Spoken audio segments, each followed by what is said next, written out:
Welcome to Elaine's Literary Salon. I'm Jeffrey Higgins. This is my wife Cynthia's and my restaurant. We've turned it into a literary hub in the DC area. You are the 172nd author that I've interviewed since we've opened. It's always my pleasure to be able to chat with other creatives. I like it so much. I'm so honored. 172. Another 100 years and I'll be that age. You know? We're recording this for our podcast as well, and so we're number right now 2 on Spotify and number 3 on Apple for a literary salon. So do check us out. If you go to elainesliterarysalon.com, you can find our website and our newsletter sign up. I think it goes out about once a month just to give you an update on who's coming. We do at least 1 a week, sometimes up to 4 a week. So it's really a lot of fun. So today, I'm looking forward to chatting with you. We have so much to talk about. Elizabeth Bruce is an award-winning author, educator, and arts producer.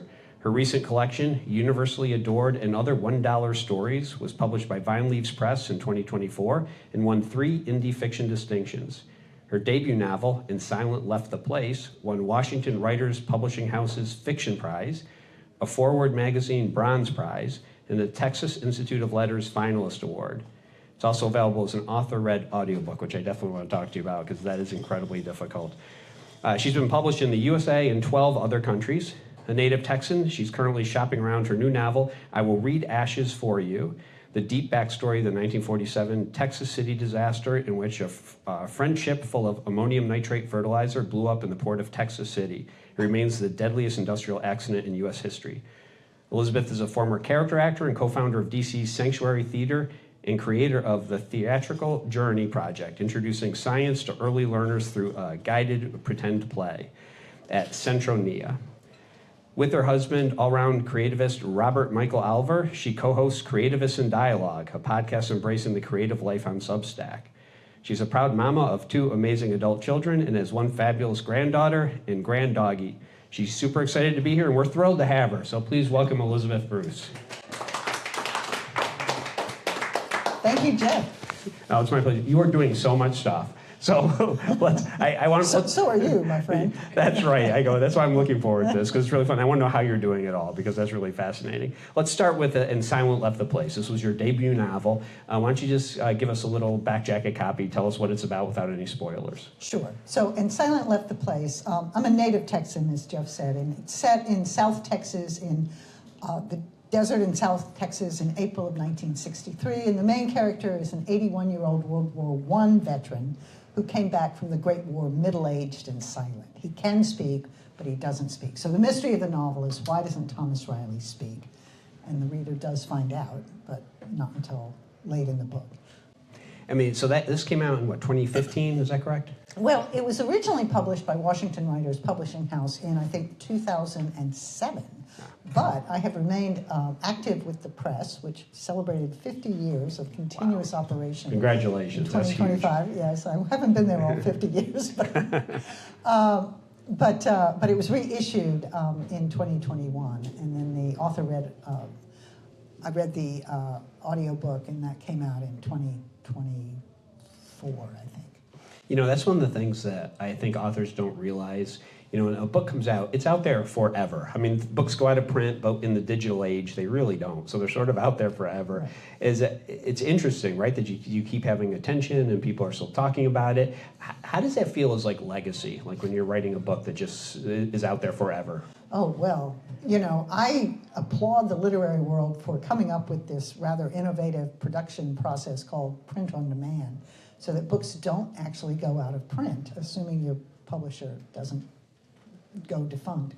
But it's great because, you know, writing a novel is like having another whole secret family. I mean, you live with your characters for so long, you become so close to them, they are absolutely real to you. And to be able to share them and put them out in the world and have people connect with them over, you know, weeks and months and years and decades even, it's just thrilling. So you've written this a while ago. Do you remember? And is the one question that all authors hate is, like, where'd you get the idea, right, for the thing? But I'm always curious, like, how a story comes to people. Do you remember what ignited this story for you? Well, actually, I had a first draft. I had 300 plus pages of a first draft that was really a coming of age story, and it focused more on this young couple who are in this novel. But there's a young couple passing through this part of Texas. and they trespass on a wealthy rancher's land, and the young man is arrested, and the young woman runs off into the desert. So I was really writing that young couple's story, and it was more set more in the 60s, and it was more about the anti-war movement and all of these ever-expanding kind of thematic elements. But I realized that it was getting too symphonic for me, and I didn't have the skill. So I put it aside and picked this character, Thomas Riley, this old man who was a marginal character. He was just on the landscape, runs a gas station out in the desert of South Texas. And I said, okay, I'm gonna write this guy's story. So I did. I put all the coming of age stuff aside, and I went and studied up on this fellow who was very loosely based on my maternal grandfather, who was a World War I veteran and a very quiet but not completely silent man. That's so interesting. I want to back up to this where you realized it was symphonic and beyond your abilities at the time. And there's so many writers will have these big ideas when they first want to write, and they don't realize how many layers of skill are necessary to actually get a book across the finish line. I think it's unusual for someone to kind of have that epiphany as they're writing, and then to hold on to it and say, I'm going to come back to this because it's tough, right? So what was it that led you to realize that you probably needed to do this a little longer before you could tackle it? Well, actually, I was walking down the Boulder Mall. I used to live in Colorado, and I was walking down the Boulder Mall with an old friend, now deceased, who had been my life insurance salesman back when I was a 20-something, and he was my parents' generation. He was somebody I'd befriended, and we would chat, and he was sort of a confidant. So I was telling him about the plot of this first draft, and he goes, "Oh, it's about you and your mother." And I went, "Oh no, oh no, I'm too transparent, it's too autobiographical." I went, I can't be this middle-aged woman writing about my misspent youth. You know? So that was a wake-up call. So I realized also that I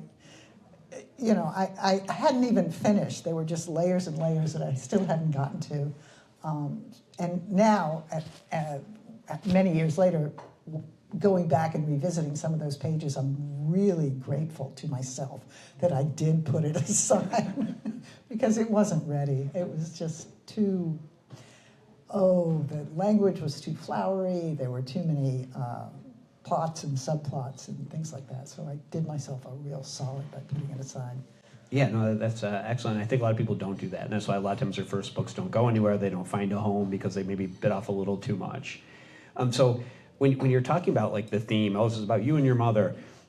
When you're going into the book, do you have like something you want to say? Is that why you're writing it? Like this book in particular, something you wanted to say, or does the theme evolve just out of things you believe in?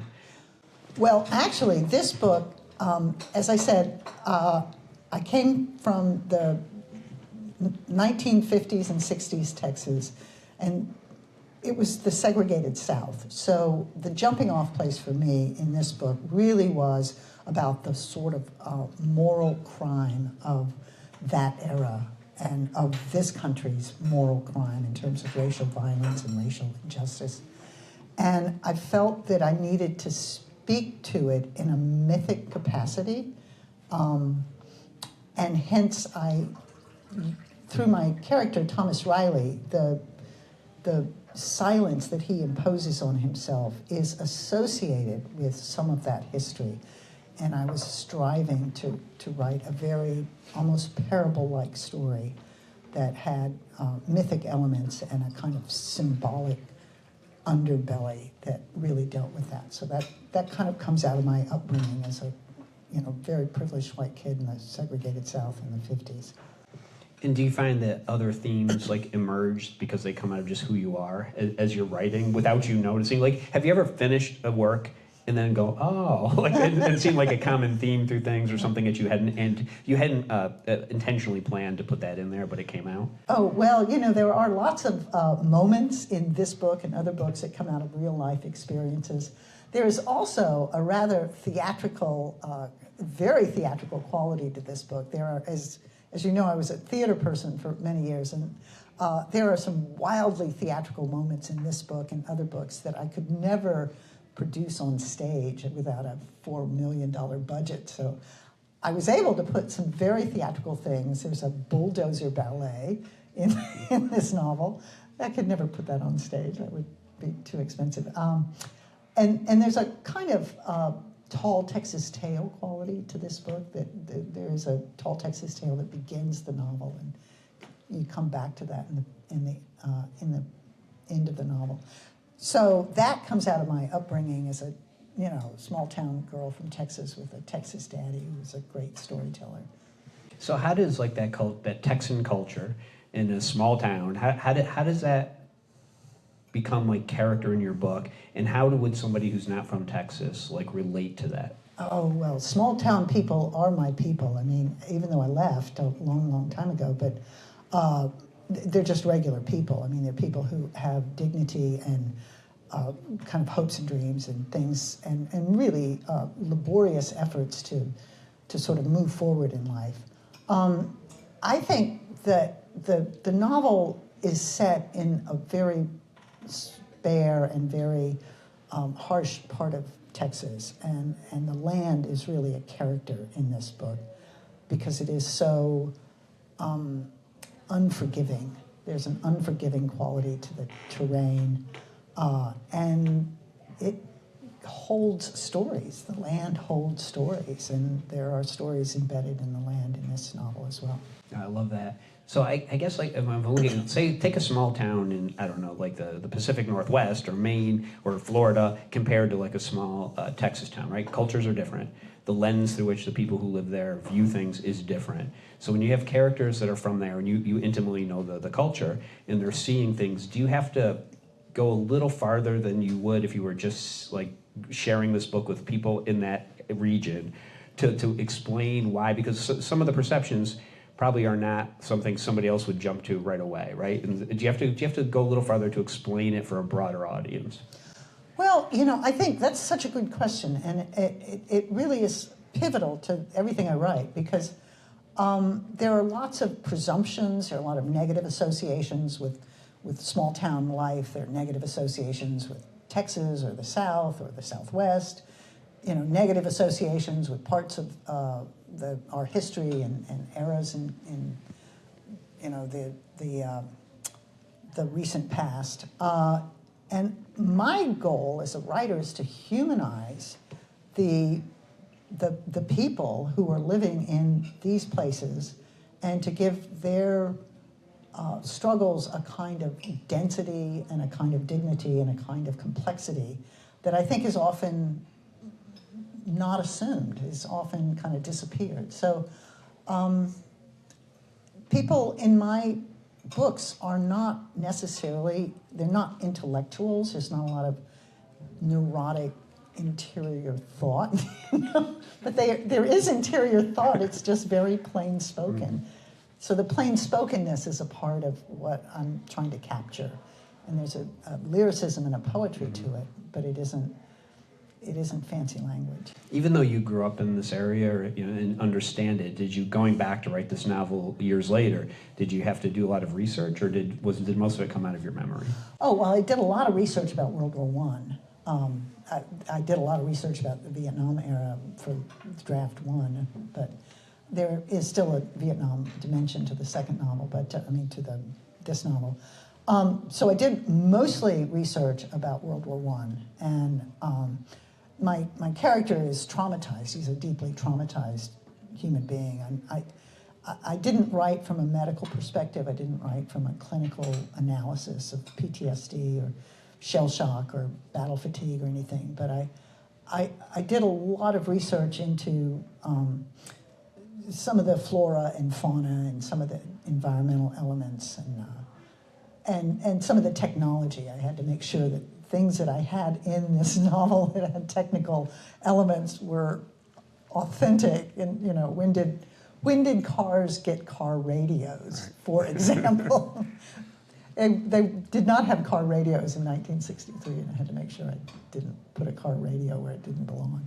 And how do you handle the language, like with jargon or tech or just the language in general has changed so much, right? How are you completely authentic in the way you're portraying it, or do you allow yourself a little bit more just to make it easier to read for like people who are, you know, young people today, for example? Well, you know, I don't write in, I mean, I write in the vernacular, and really my work is designed to be heard more than to be read.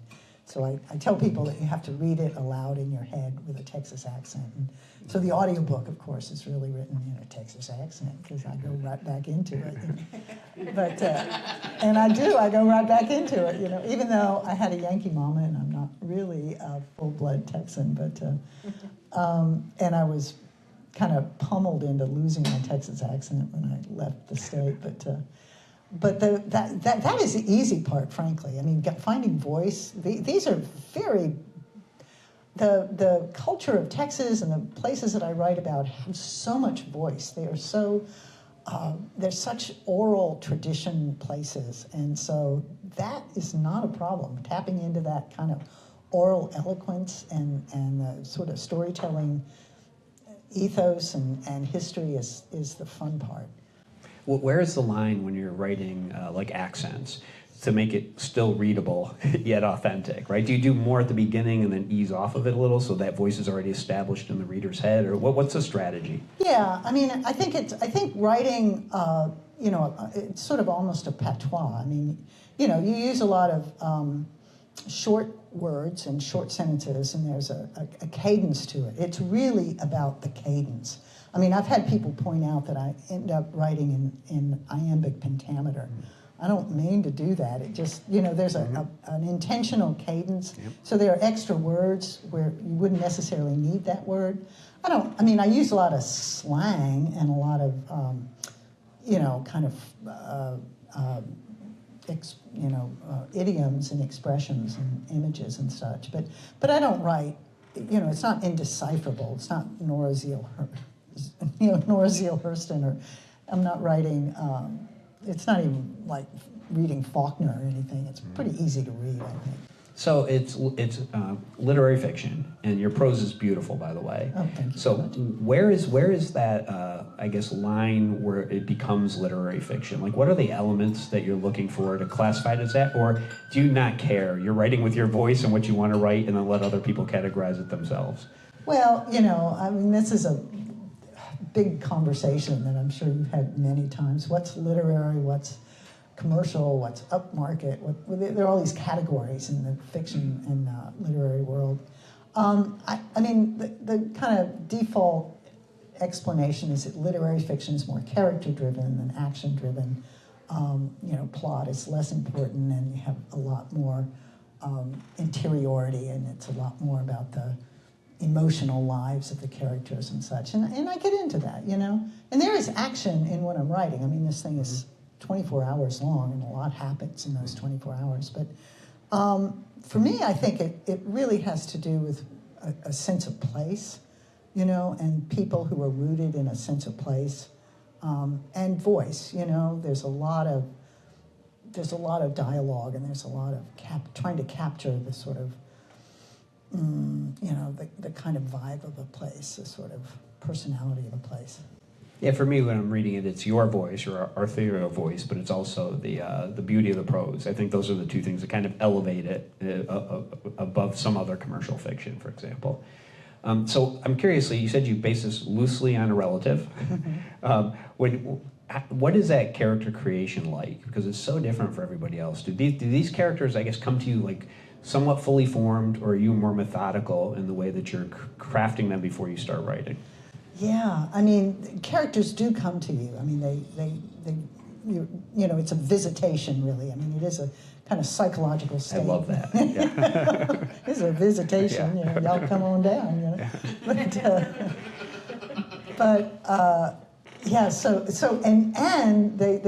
you are visited with this character, and then they are in your consciousness in that kind of liminal space. I mean, I was still raising kids, and still had kids at home when I was working on the first draft of this novel. So I would spend that liminal time before everybody got up and before I fell asleep, sort of trying to puzzle through internal issues and thematic issues and plot points, you know, and not to be flip, but in some ways it's kind of like having an affair. You know, you've got this other person on your mind all the time that nobody else knows about, you know? So it is a little bit like that. It's like having these other, you know, this other family that you're attending to who isn't visible to anybody else. So it's like having your foot in two different worlds, right? Right. And when you talk to people about a work, when you're in the middle of it, do they look at you funny? Like, do the people around you, your support system, do they understand what you're doing and what you're going through, or do they feel like this? You know, you're off someplace else when they're trying to talk to you? Well, actually, I mean, I think the sort of foundational building block of the writing life is in part the writing group. You know, to have a writers group of fellow writers, a peer writing group. A good friend of mine who's a psychotherapist, I was visiting with her some years ago, and I was telling her about my writing group, and she goes, oh, it's like staffing. And I went, well, what is staffing? And she goes, well, in a clinical practice, and you have different practitioners, and somebody's going to be out of town, you have a little staff session where you bring your fellow clinicians up to date on client A, B, or C, and what their issues are, and so that somebody can cover for you. So she said that the writers group is like staffing for your characters, because you get a lot of your peer writers to weigh in on this character or that character and whether that works or doesn't work, or whether they would do that, or, oh, no, you can't let that person do that. Don't kill him off, you know, or something like that. So when you're in a writing group, so these are really alpha readers, right? Because it's a work in progress. At what point do you know to trust the feedback you're getting? Oh, another good question. I mean, boy, I've had people make suggestions to me that I had to reject because it was just too radical a shift. I'm very lucky because I'm married to a writer, a really great guy sitting right over there, and so he gets to be kind of my sounding board and my own therapist for my own characters. You know? When you're writing, are you thinking, what would he think of this? Are you writing for him? Is he like your first reader? Oh no, I'm not writing for him. I don't think I could ever claim that. But you know, there is a certain you know, do things make sense? Is there a larger sort of structural firmness and a kind of structural legitimacy? My husband has an X-ray vision for structure, and I do not. You know, I get associative, and I go off on this tangent or that tangent, so I'm kind of the queen of backstory, so I'm always like building more backstory, and sometimes that backstory has to really fit into this larger structure, and I sometimes struggle with that. Do you find yourself using the backstory to get to know your characters better and see how it influences plot, and then later cutting it out, or does most of it find its way into your final work? That's a great question. I mean, it is kind of like, as you know, I was an actor before I was a writer, and so actors build all of this backstory. You know, you have a character, and you only know, you know, a little teeny bit about your character from what's in the script, so you have to fill in all these gaps, and people write long backstory, you know, descriptions. So I find the backstory is incredibly useful to filling in the gaps and just creating kind of texture and density and a complexity to a character. It's really hard to have to kill off your backstory because you can't get it all in there. But it's also a great way to just create just more layers of what's happening and to explain why the present action has this thing or that thing happening, because there's history there. There's a lot of complexity that goes back to the character A or B. So where is that moment when you realize you're putting in too much backstory and you can't get to it? Like is there a formula that you use in your head, or is it just an instinct, or is it a pacing issue? What drives that? Oh, I can't get this in. Oh, I don't know. I think it's all of the above. I mean, this novel that I just finished, I'm shopping around, has a lot of backstory, and it's a much longer novel. And, you know, sometimes there are practical considerations, like, you know, you're losing the momentum, or you're going on too long. So, and you know, feedback from other writers, from your writing group, if you're in some kind of structured learning environment, that kind of feedback is really useful. Or if it's just a distraction, you know. So it's a judgment call. It really is a judgment call, and you have to be somewhat dispassionate about it. So your second book, it's a collection of short stories. Can you tell us a little bit about that? Yeah, it's called Universally Adored and Other $1 Stories, published by Vine Leaves Press, which is an Athens-based literary press, in 2024. It is a collection of 33 short fictions, each of which begins with the words $1. So a wonderful former instructor of mine, John McNally, likened it to 33 ways of looking at the blackbird. It's sort of 33 ways of looking at a dollar. So they're very short. Most of them are flash fictions, some longer stories, but they're, you know, what is the meaning of a dollar? What can a dollar do in situation A, B, or C? So it's a pretty fun read. There's a few serious stories. It sort of sounds like an anthology call with a prompt. Where did this come from? How did you come up with it? You know, I think what happened was I used to anchor a series called Writers on the Green Line, which was a free intergenerational community-based writing workshop. And lots of people would come and facilitate workshops. And there was a workshop that was facilitated once in which I wrote a story that began with $1. I think it was one of the stories in here called Ricky Steiner Was Supposed to Die in Prison. And I got really good response to that story, so I just, you know, started writing other dollar stories. It was just a little sort of writing exercise that I imposed upon myself. And then I ended up with a whole bunch of dollar stories. And we did a production of 9 of these stories. We did a prose and performance production. Michael and I took the actual prose text and chopped it up into a script exactly as written, with focal characters and objective narrators and subjective narrators. It was really great. We did it at the Fringe a few years ago. That sounds like so much fun. We should do that here. You should. That really sounds like fun. So the prose in this one is beautiful as well, and it kind of reminds me of like a lot of people when they write free verse poetry. I feel like this is what they're writing, right? It's prose, but it's gorgeous, and it has a rhythm to it and a music to the words. When you're writing this, what are you doing with each story, like individually? Like what is the reader supposed to feel? Well, again, these are short stories, each of which, many of which come out of personal experiences, but they're a focal character who's in some kind of situation. You know, it's a 12-year-old kid who lost his Metro card and he's got to panhandle $1. It's, you know, a young woman running from an abusive ex who goes to a cheap motel and they have one of those bed vibrators called Magic Fingers. You know, she finally plunks in 4 quarters and gets one of those bed massages. You know, other kinds of, you know, busking jazz musician. I mean, just how can $1 be pivotal?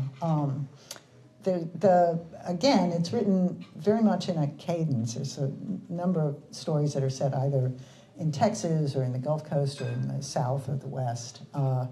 So once again, I always, not always, but I frequently come back to the sort of rhythms of speech. And then I try to bring the story, the story's got to have a punchline. I mean, there's some pivot point, and then I try to open with $1 and I try to close with $1. So there's a little bit more of a structural formula there. Is there an idea or a philosophy or something that you're trying to impart in the work as a whole? Yeah, just that, you know, small details matter. I mean, $1 is ubiquitous. I mean, there's a story called Universally Adored, in which an artist is trying to win her girlfriend back, and so she spends all night creating a facsimile of $1, and because the $1 is universally adored, and the issues with the girlfriend had to do with money and stuff like that. So I am sort of reflecting on this. I mean, what could be more American than the Yankee sawbuck, you know, the $1? It is so foundational. I have a story about it. It's actually embedded in the amygdala, you know, the recognition of a dollar in a sort of bleak and desolate landscape. So it is really the intimate detail. That's what the dollar is. It's an intimate detail for lots of little stories about lots of different kinds of people. So clever. So writing short is incredibly different than the long form, right? Which do you prefer?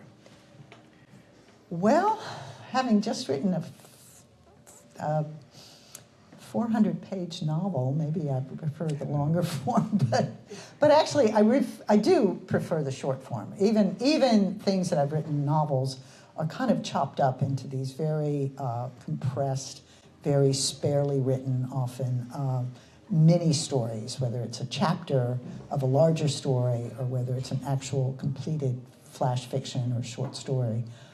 So I think I probably prefer the shorter form. So let's talk about your new book. Okay. What's it about? You're talking about the one that has The manuscript, the one that you're, yes, that will find a home soon. Oh, yes, I'm shopping it out, Yeah. you know, so any publishers out there interested. Well, it is called I Will Read Ashes for You, which comes from a poem by, I'll come back to that, Sandburg, Carl Sandburg. Anyway, it is set in 1980 in the little petrochemical town of Texas City, which is right next to my hometown of Lamarck, Texas. And the deep backstory of the manuscript is the 1947 Texas City disaster, in which a French ship full of ammonium nitrate fertilizer caught fire and blew up in the port of Texas City. And then there were a cascade of other explosions, and it was devastating. It killed at least 600 and mutilated 3,500 others. It is still the deadliest industrial accident in U.S. history, and until 9/11, it was the deadliest loss of firefighter lives. 27 of the 28 members of the Texas City Volunteer Fire Department were just vaporized. It's a horrible, horrible accident. Complicated backstory. And yet it was legendary growing up. I mean, it was before my time, but my mother was a nurse, and she was part of the triage. And so this terrible tragedy, terrible disaster really shaped that part of the world. I mean, the city was destroyed. They had to completely rebuild. So I wanted to revisit that.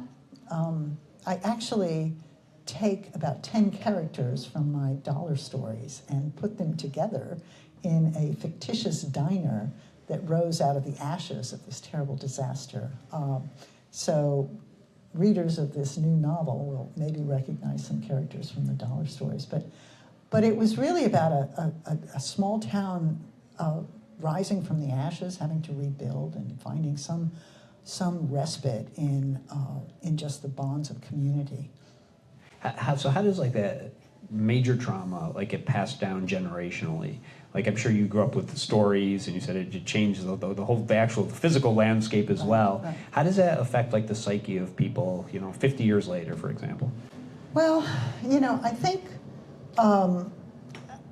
there were people whose families were personally touched. I have classmates who lost uncles or aunts or other relatives. So the personal pain is there. I think the fact that it was so devastating and yet the governmental response to it was just so inadequate. It's a longer story, and I can't really describe all the legal details, but they never really got any money out of this terrible disaster. It did change workplace safety issues. It changed the the ways in which these toxic and explosive chemicals were treated. But I also think, my understanding is that because it was such a horrible disaster, the town pulled together in ways that the segregated South was not known for pulling together. So there is a kind of community-mindedness and a kind of rising beyond the sort of bigotry and all of the layers of discrimination that the segregated South is known for. And people were pretty much in the same boat. I mean, even in my little town, there were some people who were better off than others. There was some income disparity, but it wasn't like there were wealthy, really wealthy people and really poor people. So it was a pretty consistent economic cohort of folks. When you're writing about a real incident that took real life, how much of an obligation do you feel to be, true to the facts, and how much literary license do you give yourself to change things for your plot and character? Well, this is why I write fiction, because I'm not a journalist. I don't consider this manuscript historical fiction, even though it's based on an historical element, and I don't have any real people referenced in it. It is truly an imagined sort of journey from devastation to recovery. So there is a kind of mythic element to it. I've been away from Texas for a long time, but I tend to perceive of it in kind of mythic capacities. So I am not trying to instruct the reader on historical facts, and I leave the historical descriptions to nonfiction writers. So I'm hoping when it's published I don't get a lot of blowback and say, well, it wasn't like that. You got this detail or that detail wrong. But I have done a lot of research into some of the physical landscape and some of the plot points that happen. But it is definitely a work of fiction. Did you go back to the area when you wrote this book? Well, I have been back, and we're going to go back again this summer. I have a sister who still lives in my hometown with her husband, and I have a couple of relatives who live in the Houston area. And I'm back in touch with a bunch of my classmates from the Lamarck High School class of 1970. So, but I haven't spent an extended period of time at the physical place that the book is set in. When you go back as an adult, do you see things that you had a certain impression of, which now you look at very differently? Like, are there moments when you have these kind of aha moments because you have such a broader perspective now? Yeah, I mean, in many ways, the landscape is, it's much more developed in many ways, and there's just highways and concrete everywhere now, but it's the wetlands, it's the Gulf Coast, and there's an incredible beauty to the landscape. Obviously, the dangers and the perils of that kind of petrochemical industry are very present still. I mean, I'm very keenly aware, and indeed in this manuscript I'm writing, cancer is epidemic. In 1980, it is still epidemic. So many classmates have died. So there's a certain just ongoing tragedy about how the environmental impact of this world that we live in and what it takes to keep it kind of roaring along. The people of this area are part of who take the brunt of that. And you said this is on submission now, or are you looking for an agent, or are you going directly to publishers? Well, what's the strategy? I would love an agent. That's a whole long journey. I'm aware that this is literary fiction, and agents really want fiction that is going to, like your books, that are going to fly off the shelf and make them some money. So I think what I'm going to do is leapfrog over the agent and go straight to small presses and publishers. I mean, there is a market for elevated fiction, and yours certainly is elevated. I could see this finding a wide audience. I hope so. It is. It's a part of. There is the historical piece that people don't know anything about. I have almost never met anybody in this area who's ever heard of the Texas City disaster. I mean, people from that area know all about it, but it's completely invisible to anybody else. And I think that.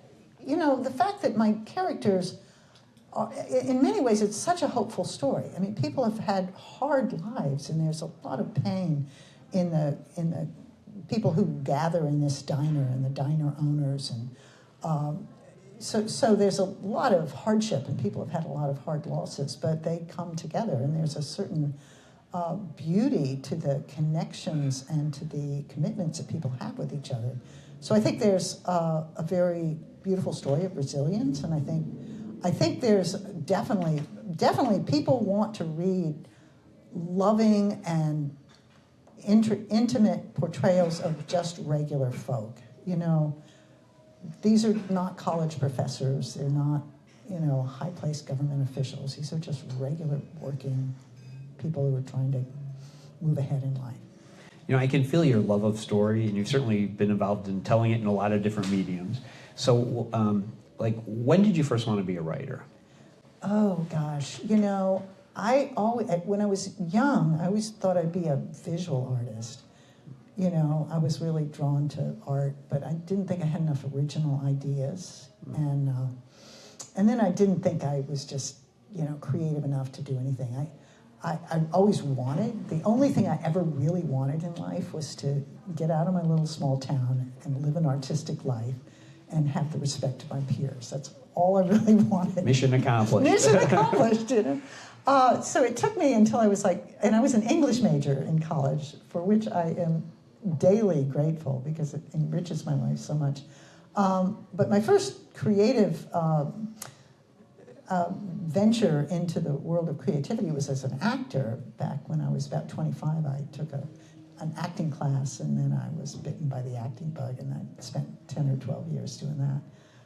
And then I really didn't go back to writing fiction. I mean, I was always writing as a profession. I was a nonprofit writer, and, you know, writing grant proposals and press releases, because that was always a skill. I mean, I've always been a writer, but it wasn't until Michael and I suddenly had a family, and we had a mortgage, and we really couldn't do theater anymore, and I had to find a new creative outlet, so I pivoted to creative writing. So you talk about like bringing historical incidents to light. You talk about seeing people, you know, and bringing cultures to different parts of the country. What is it about story, you think, that so captivates people and draws people to it? Because if people aren't reading, they're watching Netflix, right? Like they're doing Right. something. They're taking in story every day. Yeah, narrative, man. Yeah. It is, you know, there's something really reassuring, I think, about narrative, even if it's dark and distressing, you know, because this is us, you know? Narrative, I mean, there is narrative of the planet and of the natural world, but narrative of human lives, that's what we're all about, you know? So I think reading beautiful language, I think there's something about the process of taking in language, taking in story, taking in the ways in which a writer can weave things together. It really is foundational to sort of human understanding. I think that This Is Us is our podcast title. Right, I like right. that. That's really good. Isn't there a show called that? Little copyright infringement, maybe? That's right. We'll credit you. Oh. So I'm interested, you know, when you come to these stories, and even if it's based on nonfiction, you're still creating characters, right? You're still creating something. Where does this story come from? This is the one question I ask like all my authors, because I'm really interested, and I hear some very different ideas. Where does this? It's a story plot. These characters. You said, you know, they're like visiting you, right? Like, Right. Where does that come from? Well, I mean, for me, it comes out of the connection to a character, you know, this personality, this human being who, as I mentioned, sort of visits you, and then what happens with them. The manuscript we were talking about, as I mentioned, I pulled a bunch of these characters from different dollar stores, but I was really worried about them because they were pretty lonely. A lot of them. They were striving, but things weren't really working out for them. So I decided I wanted to put them, introduce them to each other. So the idea of pulling, it's a little bit like being a matchmaker, you know. So I pulled a bunch of people together, and I had to come up with a setting and a structure and a kind of tapestry that would put them all together. I think this concept of weaving the tapestry of different narratives is part of the writer's sort of modus operandi, because I think there's a desire to help people along you know, and you're helping your characters along, or for better or worse, you know, you're trying to get them to the next step. Yeah, not in my books. I'm not helping them out at all. That's true. Yeah, there's a lot of high drama and conflict. You know? Tell me about your process a little bit. I mean, this is so different for everybody, too. You said in the first book you were doing it early. Do you write every day? Oh, I don't write creatively every day. I write tons of emails and tons of, you know, promotional material. My process is pretty, you know, it is layered, and I write by hand generally. Sometimes I write while I walk. You know, if I'm working on something, you know, I have a chunk of story that I'm working on, you know, or this character or that character, you know, if I've got a manuscript underway. So I tend to write, in pencil out loud while I'm either walking or just sitting or something. Michael and I, my husband and I, go on these writing retreats, or I go to a place like Virginia Center for the Creative Arts and just get away, and then I'm really immersed in it. Sometimes I dictate what I write into my phone, and you know, transcribes it. But I often write in little snatches, you know, just little small chunks.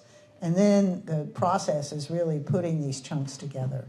You know, as I said earlier, I tend to write in small sections. So it is much more of it's like collaging, really, because I've got all these little chunks. Some are backstory, some are present action. And then I've got to figure out how to put them together. So it's really much more of a quilting process. Oh, that's great. When you have these little chunks, do they ever just not fit at the end? Oh, sometimes they don't, yeah. You know, sometimes you can, quote, cannibalize something and make it something else, you know. So I'm having some fun with that first draft that I talked about and trying to cannibalize some of that.